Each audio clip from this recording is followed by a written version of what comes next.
Hello, welcome to what might be the last movie we talk about of 1970, Equinox. Now, I saved this one for last on purpose because I was very excited for it. Because just look at that poster. Not one, but two giant, strange-looking monsters chasing people. So what's the deal with this movie? Besides the fact that it's got some very chaotic music starting right off at the beginning, this movie was created by and kind of directed by Dennis Muren. Dennis Muren did this as if I'm not mistaken, a college project. Dennis Muren is not a famous director, but he is a famous visual effects guy. He went on to do visual effects for the original Star Wars trilogy.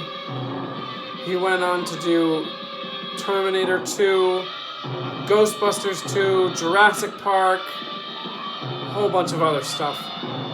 He created and directed this movie actually in 1967. And the main person that did the visual effects for this movie was David Allen, who also worked on Ghostbusters 2 and did a bunch of movies. Oh, he did The Howling, and he did a bunch of other movies with either puppets or stop motion stuff. They both worked on Willow. They both have, a few dozen special effects credits throughout the 70s, 80s, and beyond. So this is the first movie either one of them did. They made it in 1967. It's pretty crude. They sold it to Tony Lynn Productions, who then needed to stretch out the running time, and they got Jack Woods. Am I saying that right? Yeah, Jack Woods to write and direct additional scenes. They actually called back the actors 3 years later and had them act out these other scenes. So, let's talk about what this movie's about, okay? It's not officially an adaptation of an H.P. Lovecraft story, but it basically takes a bunch of H.P. Lovecraft ideas, kind of sticks them together, and then makes its own thing out of it.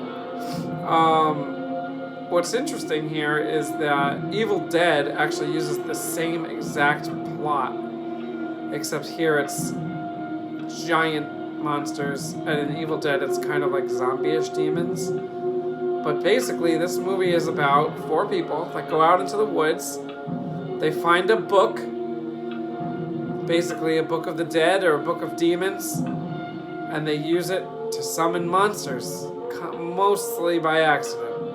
Same exact thing that happens in Evil Dead, if you've seen that, which you probably have. The acting in this movie is rough. The sound is very poor because it's all dubbed in post-production. So it just takes you out of the movie, in my opinion. You can tell the budget's very low. The original movie was made for $6,400. And I think they got the total budget up to $8,000 before they released it, which is extremely low. However, it's fun because there are 4 big stop-motion monsters, okay? So that makes it very fun for me. We have 2 blue ones. Actually, I lied. One of the 4 monsters is not stop motion. It's actually an actor, okay? But you have 2 blue monsters. One that's an actor, one that's stop motion. They terrorize these 4 people. We also have a brief showing of a giant tentacle monster who crushes a house. And later on, we actually have the director, Jack Woods, playing, I think that's him. Yeah, he actually plays a demon disguised as a human. His name is Asmodeus, if I said that correctly. And later he turns into kind of a Satanish type looking guy, a winged devil with a pitchfork tail, and he's red, and he flies around, and he actually kills a few people and clutches them up with his claws and tears them up.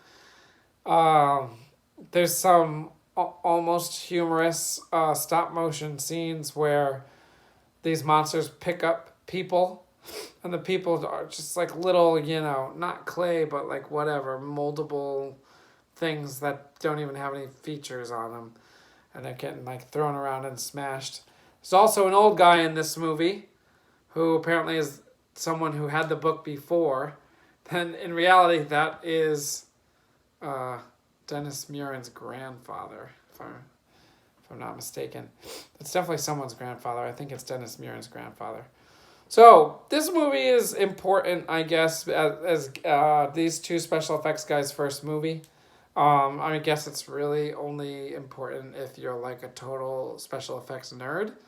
But they were influenced by Ray Harryhausen, who did a bunch of stop motion in the 60s, like Voyage of Sinbad and the Hammer remake of 10 million years BC. And he, of course, was influenced by King Kong.